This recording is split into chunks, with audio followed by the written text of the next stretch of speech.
नमस्कार, मैं हूं RP Vishwakarma. Respect public news से तो आपको भगवान विश्वकर्मा जी की महिमा वेद पुराण ग्रंथों में बताई गई है, जिसका मर्म कर्म के आधार पर निर्धारित है। जैसा कि भगवान विश्वकर्मा जगत के चराचर में भगवान विश्वकर्मा की महिमा देवादि देवों ने बखान किया है, वर्णन किया है। तो इस धरती में इंजीनियर हो, कोई भी श्रमिक हो, भगवान विश्वकर्मा की कृपा से तरक्की के ऊंचाइयों पर पहुंचा है। देश के विकास और उन्नति में भगवान विश्वकर्मा को योगदान दे रहे हैं देश के प्रधानमंत्री नरेंद्र मोदी जी। आज विश्वकर्मा जयंती है। भारत में सदियों से जो हाथ से काम करते हैं, पसीना बहाते हैं, श्रम करते हैं,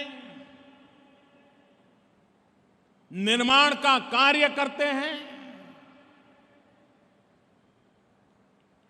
टेक्नीशियन हो, इंजीनियर हो, मिस्त्री हो,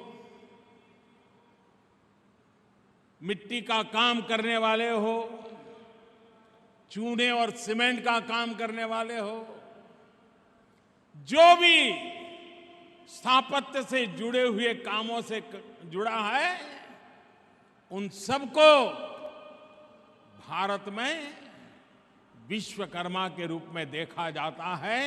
आज ऐसे विश्वकर्मा की जयंती का पर्व है और इसलिए इससे बड़ा कोई उत्तम संयोग नहीं हो सकता है कि जब विश्वकर्मा जयंती पर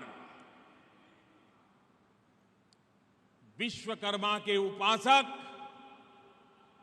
जिन जिन लोगों ने इस सरदार सरोवर डैम का निर्माण किया है, उन सब के उस परिश्रम का पुण्य स्मरण करते हुए, उनकी उस कठोर साधना का पुण्य स्मरण करते हुए मां भारती को हिंदुस्तान का एक बड़ा सरदार सरोवर डैम सौगात में देने का सौभाग्य प्राप्त हुआ। तो भगवान विश्वकर्मा के वंशजों को और भगवान विश्वकर्मा की कला का महिमा मंडित किया है देश के प्रधानमंत्री नरेंद्र मोदी जी ने।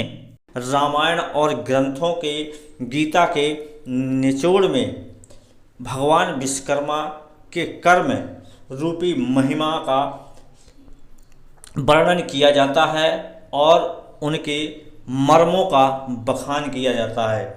तो भगवान विश्वकर्मा ने संपूर्ण देवादि देव, देवासुर संग्राम, सभी देवताओं को धर्म की रक्षा के लिए संपूर्ण जगत के इंजीनियर कहे जाने वाले भगवान विश्वकर्मा के वंशजों को गौरवान्वित होना चाहिए, क्योंकि कर्म की महिमा का वर्णन पहले होता है। अहिल्या नारी जो श्राप से पत्थर बन गई थी, तो भगवान ने अहिल्या नारी का उद्धार किया। तब भगवान श्री राम का मर्म का बखान केवट कर रहा है कि हे प्रभु, मैं आपका मर्म जानता। दंड नाम का शस्त्र दिया है। तो हम आपको बताएं कि भगवान विश्वकर्मा श्री राम को सारंग धनुष भगवान विश्वकर्मा ने प्रदान किया है। इंद्र को शस्त्र दिए हैं। अपने परिवार, समाज का, देश का, विश्व का हम विकास कर रहे हैं, तो ये तो बड़े गौरव की बात है। अब विश्व में सबसे पहले जगत के, संपूर्ण भारत के गुरु कहे जाने वाले भगवान विश्वकर्मा, और कलयुग में इस धरती में भी भगवान विश्वकर्माओं ने, उनके पुत्रों ने, वंशजों ने शिल्प कला के अपने माध्यम से समाज के लिए धर्म का उत्थान किया है। तो कर्म की महिमा का वर्णन पहले किया जाता है। कर्म, इसी तरह भगवान से प्रभु विश्वकर्मा जी का मर्म जानता है पूरा समाज, संसार और जगत के गुरु, विश्व गुरु कहे जाने वाले भगवान विश्वकर्मा को सत सत नमन, सभी देशवासियों को नमन। तो ये तस्वीरें देखते रहिए। रिस्पेक्ट पब्लिक न्यूज़ से चैनल को सब्सक्राइब करें।